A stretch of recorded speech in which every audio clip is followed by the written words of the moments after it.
Hi everyone, this is a quick overview of our course. First of all, welcome to Philosophy 21, Introduction to Ethics. Uh, this course is an ethics course, but unlike many other ethics courses, business ethics or ethics in the law or ethics in healthcare, those courses are about particular ethical issues, often called applied ethics, dealing with choices and values and principles applied to certain questions in business, questions in law, questions healthcare, environment, elsewhere.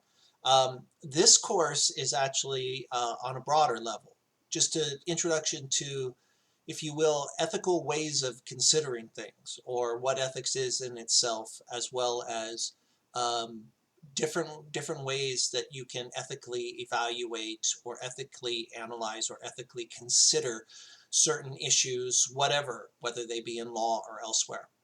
So, and in order to do that, the way that I've crafted the course is to have three main parts, where the first part just introduces philosophy real quickly, because ethics is a branch of philosophy, talks real briefly about ethics must require reasons, and then gets into questions of personhood, because at the heart of ethics is treatment of persons and respect for persons.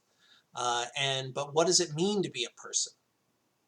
And once, even if you could figure out that, say, X over there is a person, John is a person, Maria is a person, what does that require morally from you to respect that personhood? So one of the greatest of all the philosophers in the West, and really in the entire world, is Immanuel Kant. And we will be reading a little bit of him in this first section on personhood, on what he calls respect for persons, and never treating a person as merely a means to an end.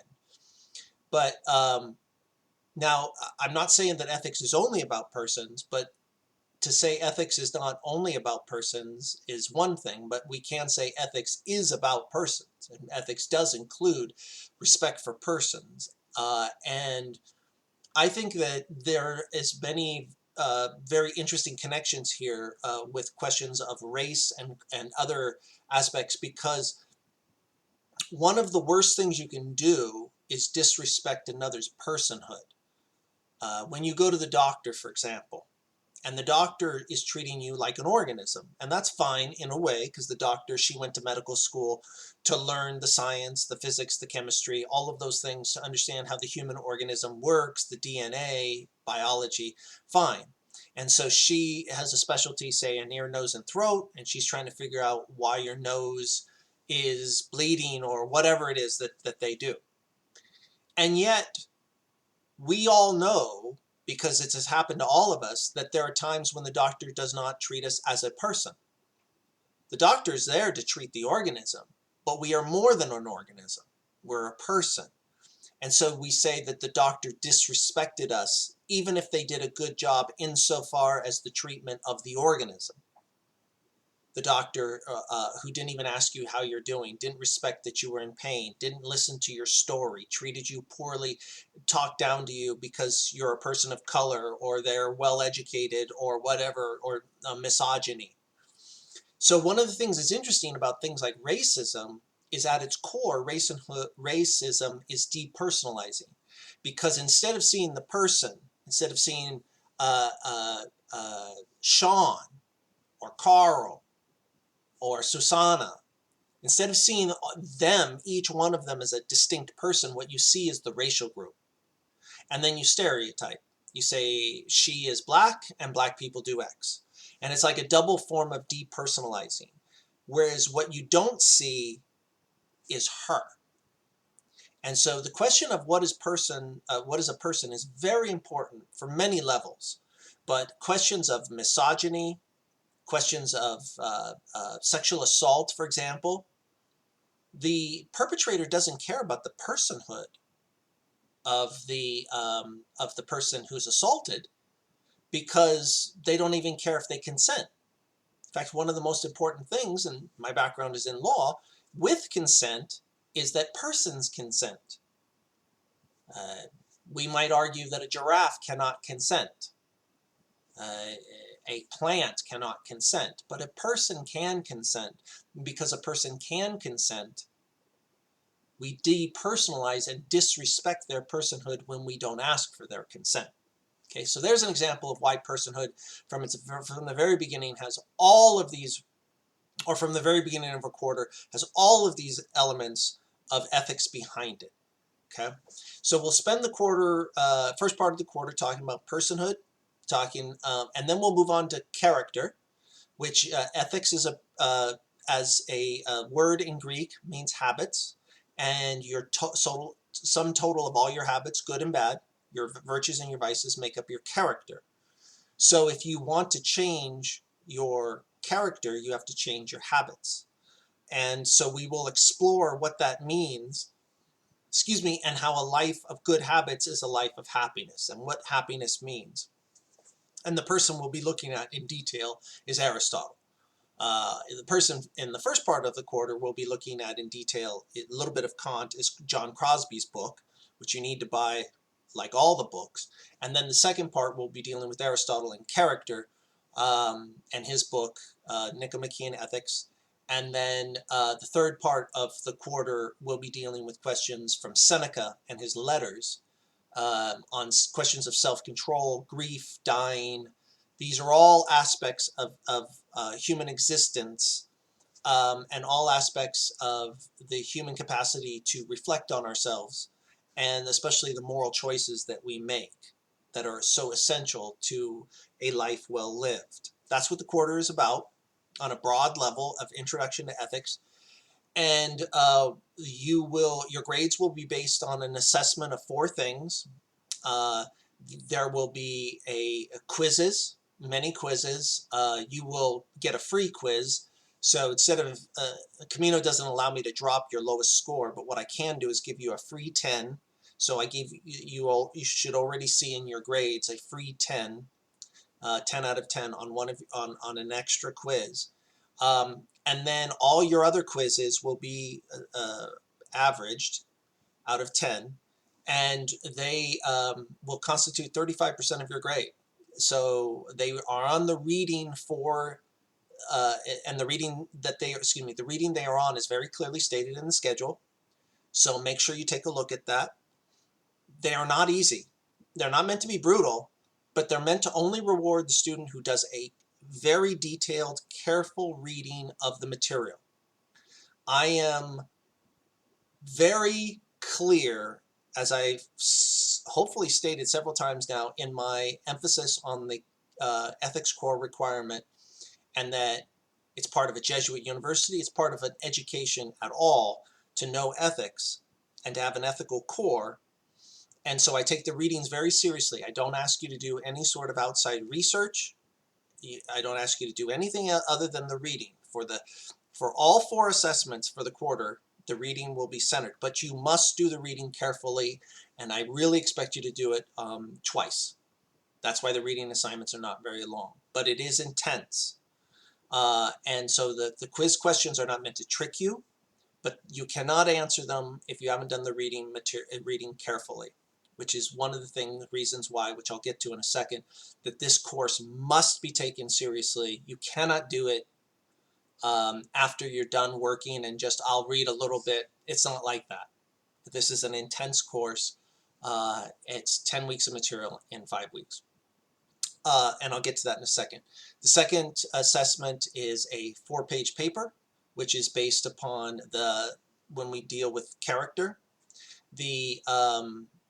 Or actually, let me go back. So the quizzes are 35%. The next thing that's worth 25% of your grade is an exam, which is on August 6th.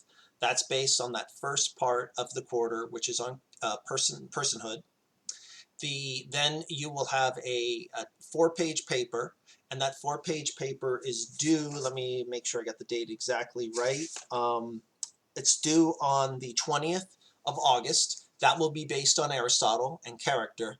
And then your final paper, which will be 4 to 5 pages, will be based on Seneca and some readings on the letters. So those are the 4 assessments. The quizzes are 35% of the grade. Exams 25% of the grade. then the paper is 20%, the final paper is 20%.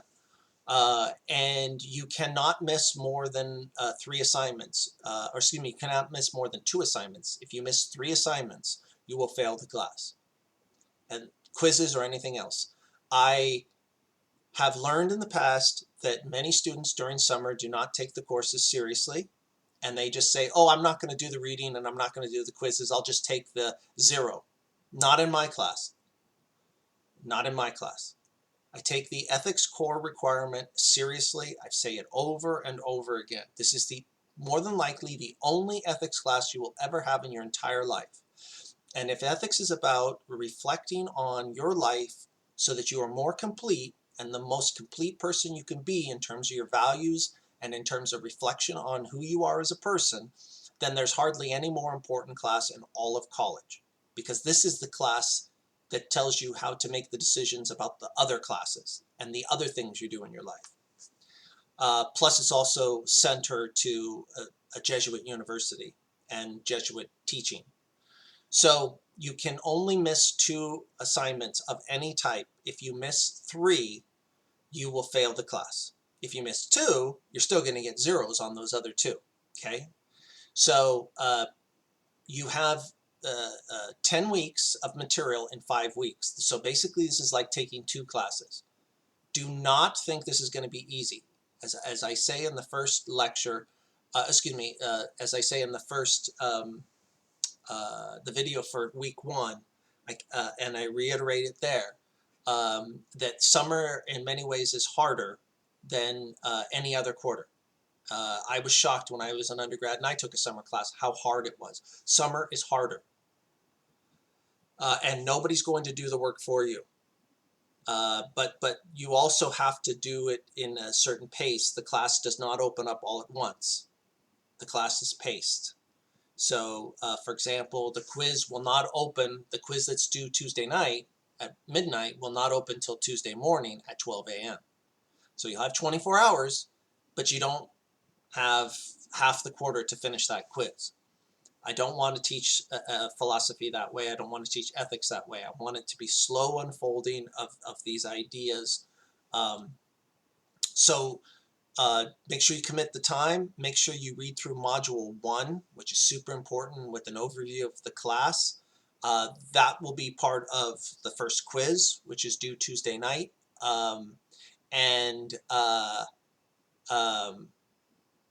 The material should be interesting. The material is very important. I enjoy teaching the material. The students in the past who've had this class, one student told me this class changed her life. There's a reason you've heard of Aristotle, for example. If you've heard of Seneca, there's a reason you've heard of Seneca. He died 2,000 years ago because his writings are so beautiful and so powerful about what a life well lived is, how to deal with grief, how to deal with sadness, how to deal with death. These are all part of the human equation and the human condition, if you will. I have office hours Monday and Thursday at 12 to 12:30. They're all on Zoom. They're all set up. So I will be there. And of course, I can answer any emails or anything else. Do not wait to buy the books. You must get those editions. Do not get different editions. Do not get different either editions or different translations. You need the same translations, the same editions, because all of the pages are laid out, especially with regard to Seneca, where the letters are all over the place, but even with regard to Aristotle too. You need the Penguin edition. Do not wait to buy the books. I will not be making PDFs for students who have waited to buy the books. Okay? If you have any questions about the class, make sure that you send me an email, or that you set up a Zoom time or something like that, or you come to office hours. And if there's any part of the material along the way that confuses you, or you're not sure, or you think I've been inconsistent and you don't understand something, that's totally cool. It's hard to do philosophy in a classroom, let alone to do philosophy online. But I do believe to the core of my being that philosophy is part of a life well lived and will serve you well. Let me just take a quick look at my notes here to make sure I went through everything for our quarter. Let's see. Yep, it looks like I covered everything. So if you, yep, I covered everything. Good. So if you have any questions or anything, just send me an email, and welcome to the class. And I look forward to being your professor and helping you get through some of this awesome material.